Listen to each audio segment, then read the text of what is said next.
Good morning to yet another monologue by me. And today I'm going to talk a little bit about the boundaries, system boundaries, and how to think about a home in terms of thermodynamics and things that you might not have thought about before, but things that we have thought a lot about when building Sourceful.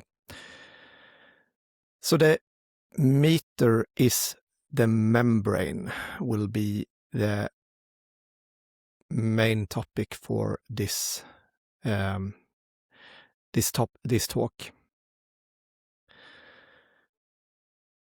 And let's start with the question where a system begins or where it ends. And that's actually a very important part when we talk about a system, because a system always needs to be defined.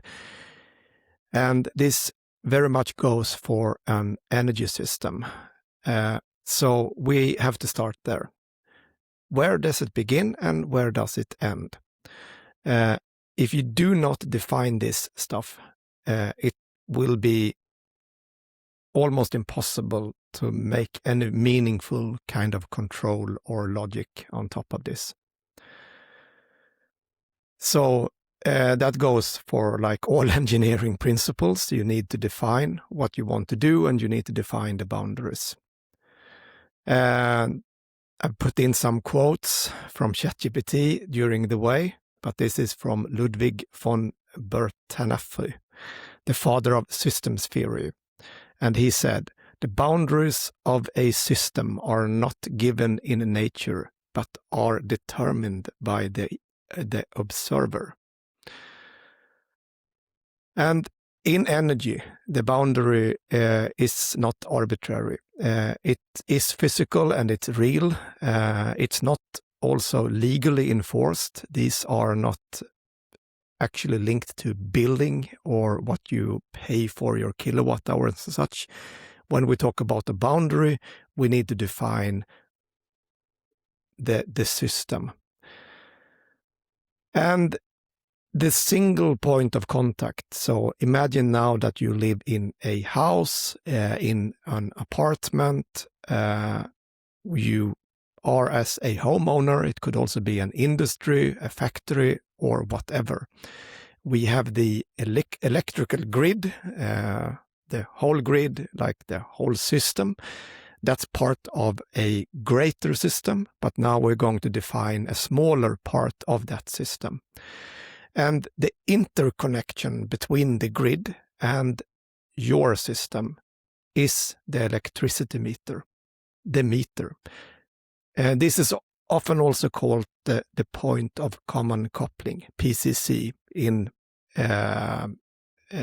some ways.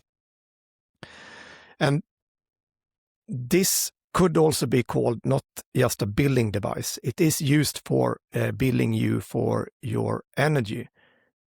But it is also the, I would say, membrane or thermodynamic membrane between your household and the grid. So whatever energy you consume within your system has to pass through this electricity meter. And the same if you start to produce electricity and sort of push back to the grid, it has to pass that point. So that is very, very important when we start to define the boundary. And that's the story why we have defined our systems at site, devices, and DERs. And there are a couple of words here which I'm going to explain a little bit more. But the site is what we define as our boundary. And it is, as I said, so important.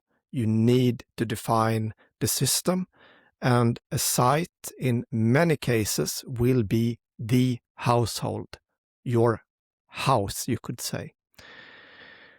Devices, they are the stuff, the things you can touch them, but the actual things that you talk to, that you control. So it could be an inverter, it could be an EV charger, etc. And DERs, these are the distributed energy resources. And these are abstractions. So the site is the physical boundary, like we need to define this. It is an abstraction, but it's a very, very important abstraction. The device is very much a real-world physical device. You can touch it, you can feel it, and you can look at it. The DER doesn't necessarily need to be a thing that you can look at. You often, well, you can, but it is still a logical representation of a battery, which could contain thousands of different cells, but we represent them logical as one battery. And the same thing with solar panels. You can have many solar panels. They could be facing east, west, south, etc. You could represent them as many small DERs or one big DER. The point here is that the DER, the distributed energy resource, is still an abstraction that helps us operate the system in a more efficient way. So let's go back a little bit to the base story. And we have always used to think about homes as part of the grid as a passive load. Power has always been flowing in one direction, that is from the power plants, from the grid to the consumers. This has been done through transmission wires and transformers and so on to the consumers.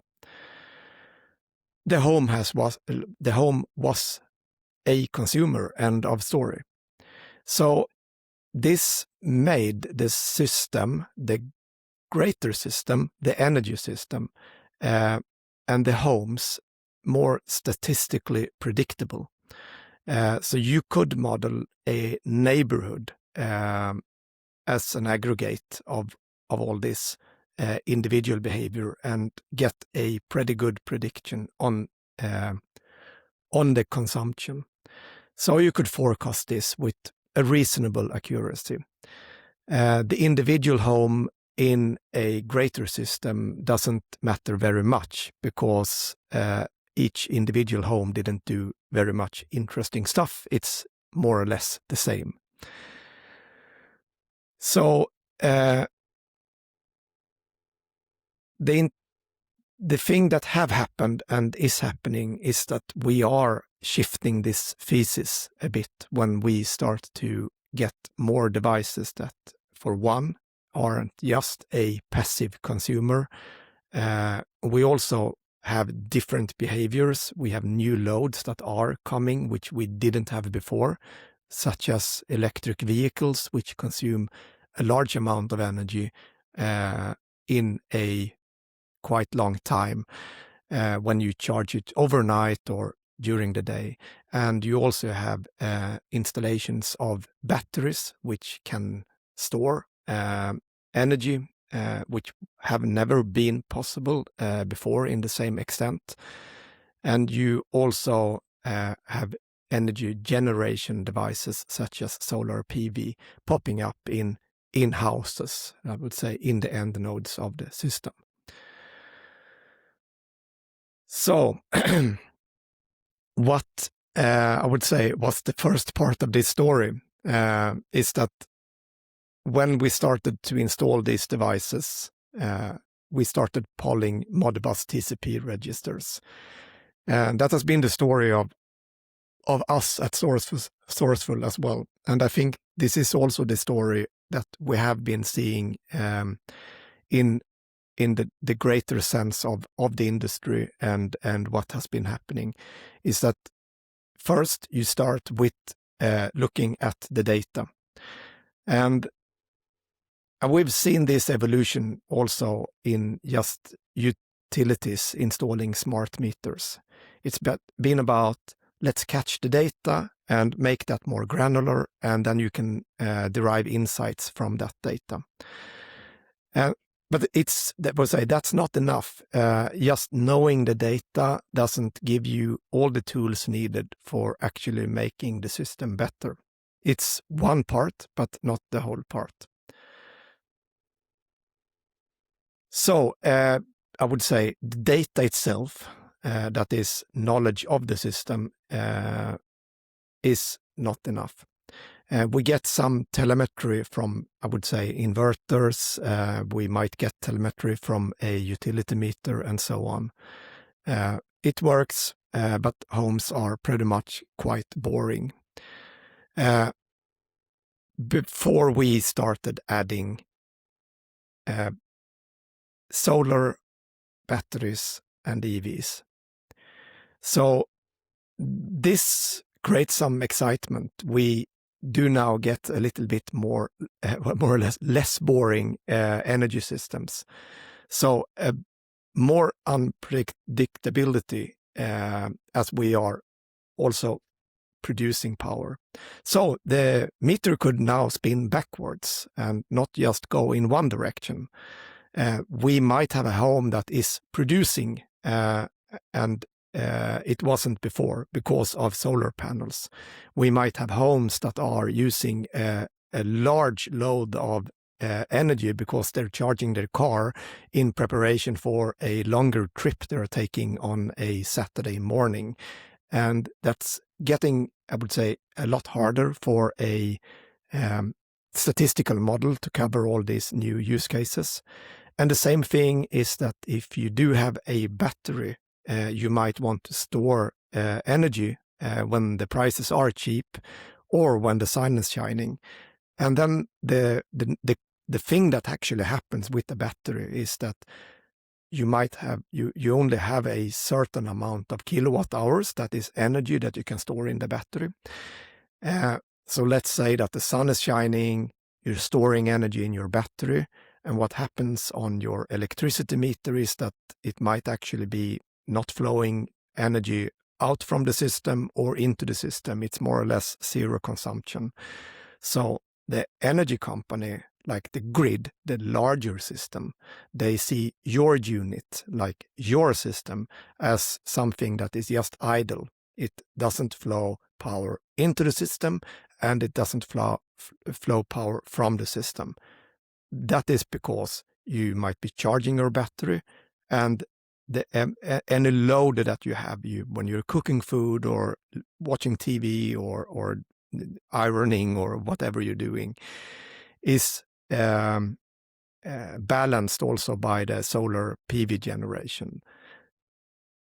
The thing here is that at the moment when either the sun is not shining, there is a cloud and that production goes down, or it could also be that the battery is full. So when the battery reaches 100%, you're producing, let's say, 8 kilowatts of solar PV, and you cannot now make any use of that. You cannot store any more in your battery. The thing that the system sees, and I think this is an important perspective, is that your system used to be a very boring statistical system, very highly predictable, has now become a very unpredictable and flimsy system. So what the system sees is that you're at 0, 0, 0. You're not doing anything, which is by itself a very unusual thing if you look back in time. And then at one single instant, when your battery is full, you're going from 0 up to maybe pushing 8 kilowatt directly into the grid. This could happen in seconds. And this is the new system. And depending on what kind of storage you have in your battery, how you did use or not use the battery during the night, or also in combination with an EV, which also have a large battery, or a heat pump that could store heat in your system and wait until a longer time in the future to start the pump and I would say have that all these things are unpredictable for an energy company or the greater system. So this creates a new challenge. And I just wanted to make that clear, is that when we talk about systems, we have a larger system and we have a smaller system. Of course, you can define as small systems you like. The system itself is an important way for an engineer to understand what we are working with. So there are no systems drawn out in the air around a house. It is very much a principles when defining things rather than a reality. So the system itself is absolutely an abstraction. But yeah, that is how we have evolved. And I think that is part of the story of why things are changing and why I'm now sort of talking about this here. So we inherited a system from when the energy system was really boring and power flowed in one direction. And we now get a very much more exciting and fun energy system, which have power flowing in all kinds of directions and is also more unpredictable. That is the new reality, and that is also the new opportunity. So let's go back to yet some more thermodynamics. And we can always go back to the old quotes. I'll bring one more up here from Clausius in 1865. The energy of the universe is constant. The entropy of the universe tends to a maximum. And that is both the first and the second law of thermodynamics in one sentence. And everything we do within a home/site sits inside that frame. And we need to know what is crossing the boundaries between the outside of the boundary and the inside. And as I mentioned before, the point of common coupling, the electricity meter, is what we called the natural boundary when we talk about the home. So this is where the responsibility transfers and the ownership transfers, and this is where the grid physics ends and the home physics begins. It's also the point of where billing is and where the export limits apply, and also the point where your main fuses for your house sit.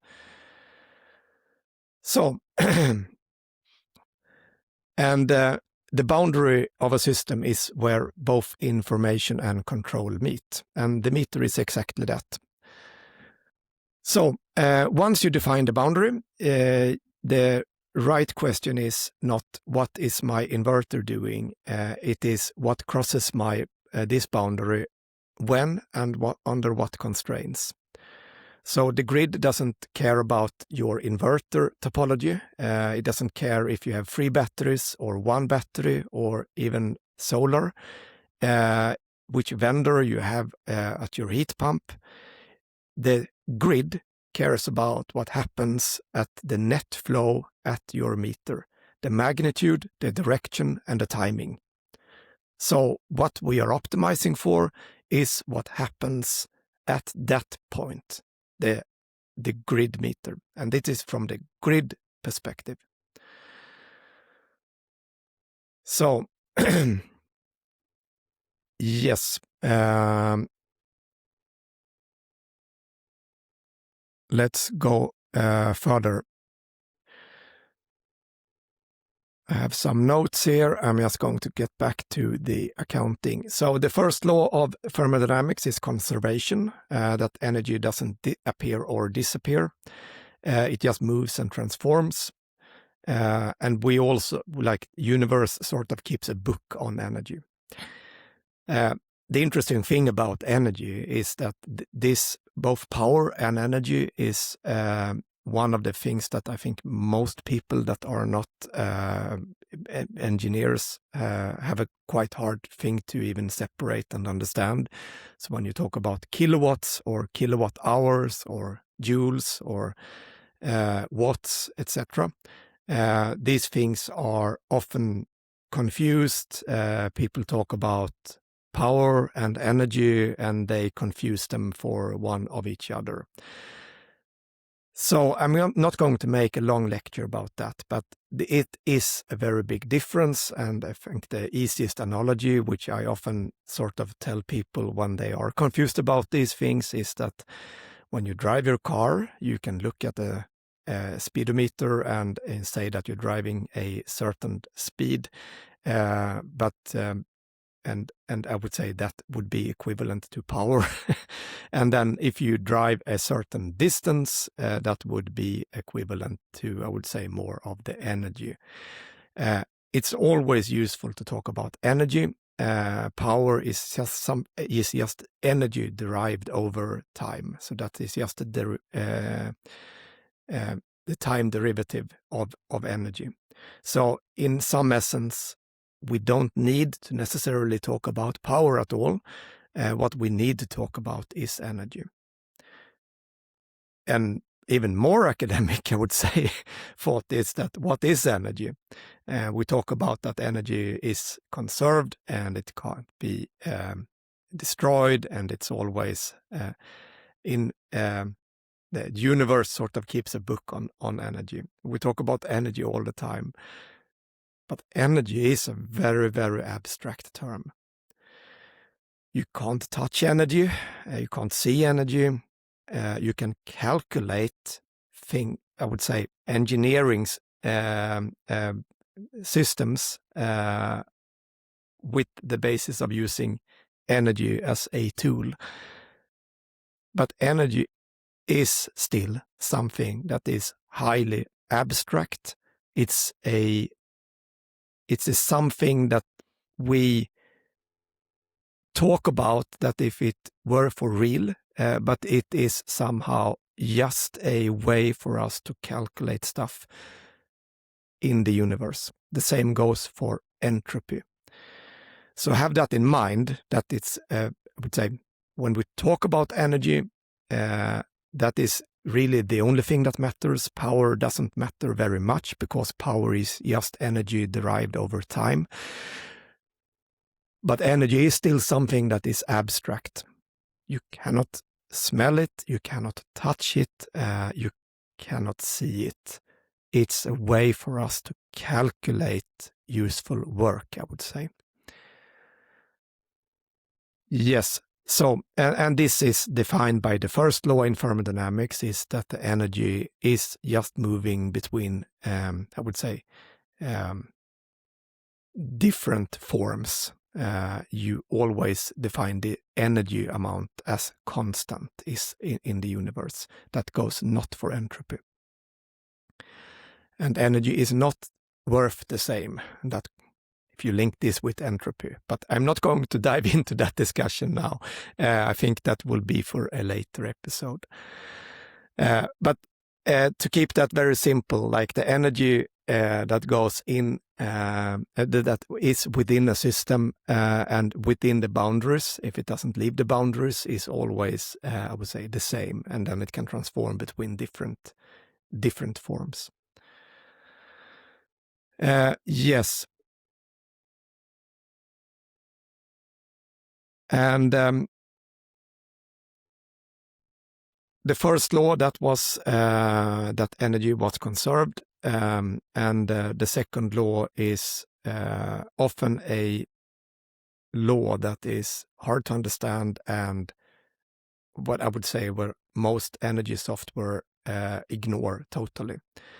And to give you, I would say, an example of this is that when we say that energy is conserved, that doesn't at all give the full picture. It it is still the first engineering principle. It's the first principle of thermodynamics, and it is still true per definition. But we miss part of the picture, and that's where the second law come in. So not all energy is of the same value, depending if we want to do some useful work or not. And to take one example, like if you do have electricity and you convert that to heat, you still have the same amount of energy. But you cannot do very much useful work with heat as you could do with energy stored in electricity. And that is sort of the sum of the second law of thermodynamics. When you do convert electricity, the same amount of energy, to heat, you increase entropy, and you still have the same amount of energy, but the heat is very much less useful in terms if you want to do, let's say, charge your laptop, run an inference of a large language model, or you want to drive a car. Heat can be used not for very much useful things as you've converted into that. So that's like it's quite less useful. So that is electricity is then high quality energy, and low temperature heat is low quality energy. And if you do not have any temperature differences, like if you don't have anything that is colder than the hot, you cannot actually produce any useful work at all. So yes, let's leave that thermodynamic side track a little bit and go back to the architecture that we do have at Sourceful. So let's talk about the site. So the site, as is defined, is the system boundary. So we define this by the meter. So everything inside, I would say, the household at the other side of the meter is defined as a boundary. That's the domain. And a site, in this case the household, could have objectives. And now we're into how we are optimizing this. It could be minimize the cost. It could be maintain comfort, maximize self-consumption. It could be provide grid services. And it could be a combination of them all. And every combination obviously has some trade-offs. So it is, I would say, something that is needed some optimization. So if you want to optimize grid services to a maximum, you might need to take trade-offs in other place. And I would say one trade-off which is probably not going to be traded away at all, and that would be the comfort of you living in the house. I don't think that very many people would want it to become dark and cold to maximize, to minimize the cost, for instance. The site also have constraints. The constraints are, for instance, the physical constraint, your main fuses. And the typical household in Europe, in Sweden, have everything between 16 amps up to 25 amps for a normal house. And that is for each phase. And there might, in some cases, also be export limits when you're not allowed to export more than a certain amount, or even you could even be on a net tariff when you are actually not allowed to export anything at all. And then there might be constraints in that there are different prices depending on which time of day it is and so on. And then that is the site. And then we go into the device. And the device is something that you can talk to. And when I say talk to, I'm not meaning that you should talk as a human to the device. It could mean that it has a protocol. So a device has some kind of registers or API endpoints. So it could be that it speaks Modbus. That's very common, Modbus TCP. It could also be that it has a REST or interface, an API, and so on. So a device has firmware versions. It has its own quirks and bugs from the vendor, which they might or might not acknowledge. So, for an example, a SunGrow inverter we might speak to that over Modbus TCP over a local network. An Ease charger we very much might control over their cloud. So devices answer the question, what can I technically communicate with right now? The device is also responsible for often the thing that converts DC to AC energy and so on. So the device is important, and the device, as I've said, is something that you can look at, you can touch it, and you can see it. And it is often the thing that we communicate with. And it could be in many different protocols. Very common protocols are Modbus TCP, or even wired Modbus, or any kind of local API, and or a cloud connection through the vendor's cloud. And the device is often the device that also converts, let's say, DC energy from the solar panels to AC on your within your site, like to the grid. Same goes for batteries and EV chargers and so on. Then we get to the next part of the abstraction. So the device is still something that we could see and touch and communicate with. And then we get to, I think what is most talked about, the distributed energy resource, the DER, DER. And that is, and to be clear, that is still a logical abstraction, even though you might very well be thinking that you can touch it, you can see it, and you understand that this is a box and that is a DER. The point I'm going to make here is that the DER is a logical abstraction that very well might fit your mental model and even the physical model of what you see. To take some examples, you have an inverter. The inverter is the device that connects your solar panels via wires, and also there is a battery connected to that inverter. This model would be that the inverter itself, that box that is hanging on your wall, that we call a device.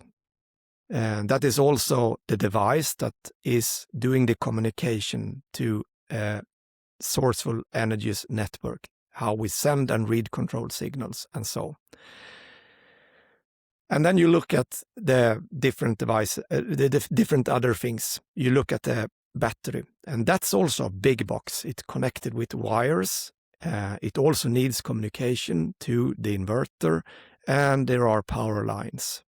Those are DC, by the way, but the thing is that you might be looking at the battery and say, oh, that looks also like a device. We call that a dir. And the thing here is that the dir might very well be one battery. But if you were to pull apart that box, you would find many different battery cells, which are all their own little chemical cells. We don't really care about how many of these cells there are. It could also be that there are different sizes of a brand of a battery depending on how many modules you have, and it could be 3 modules, 4, 5, 6, or even more. So you could build your battery larger by adding more modules. Are we to call them every single module a dir, or do we call them together a dir? And that's the question here, is that we need to choose how we represent this in our system. So the thing here is that there is no 100% correct or wrong answer here. We could definitely represent them as different dirs or lump them together into one dir. It's all about what is best for the system when we try and read and control this from the perspective of optimizing the system.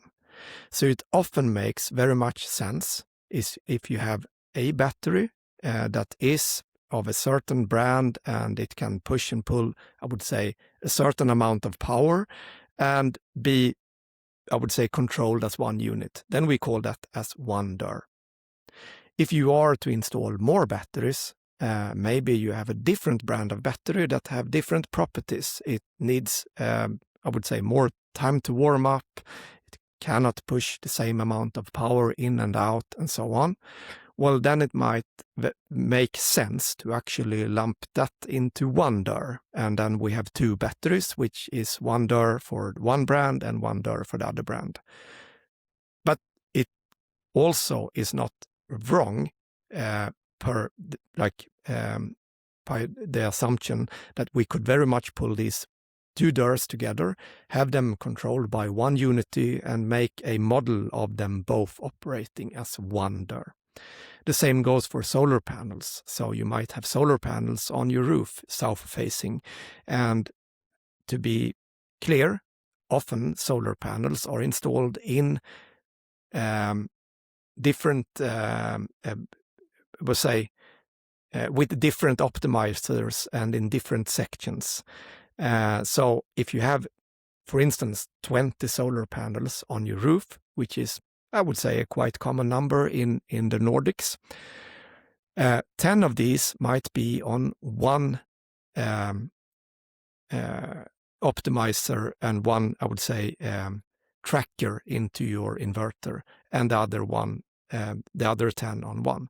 So if you look at this from the physical connection, it would make more sense to have them as 2 dirs. But if you look at them from one system, they're facing south and they're sitting at one roof, well, it makes sense to have them just represented as one dir because they are still connected to the same inverter and so on. But it could make sense to have, like if you have solar panels in another direction, in west or east, and so on, it could make sense to represent that as like the a dir and the south in one dir. But it's also not wrong or right. It depends on how you want to optimize the system. So the more granular you are in this sense, obviously the optimization can become better. So if you have west and east and south facing solar panels of a good size, you could argue that it would represent 3 dirs in the system because each dir can, in that case, be better understood because then we know exactly how the forecast is for this instead of having them as one big dir. Okay, I might have complicated that a little bit, but just understand that the dir is a logical representation of what in somehow matters when we speak about an energy system. And when we control stuff, we talk to the device, and the device is also the unit that converts energy between DC and AC. And we are still running our energy systems on AC, alternating current. So that is still the standard. So I think I'll stop my monologue here, and then I might get back to this a bit more in the future. We'll see. But take it for what it is. Sometimes it's good to just get my own thoughts about out there and then see what happens. Thank you very much.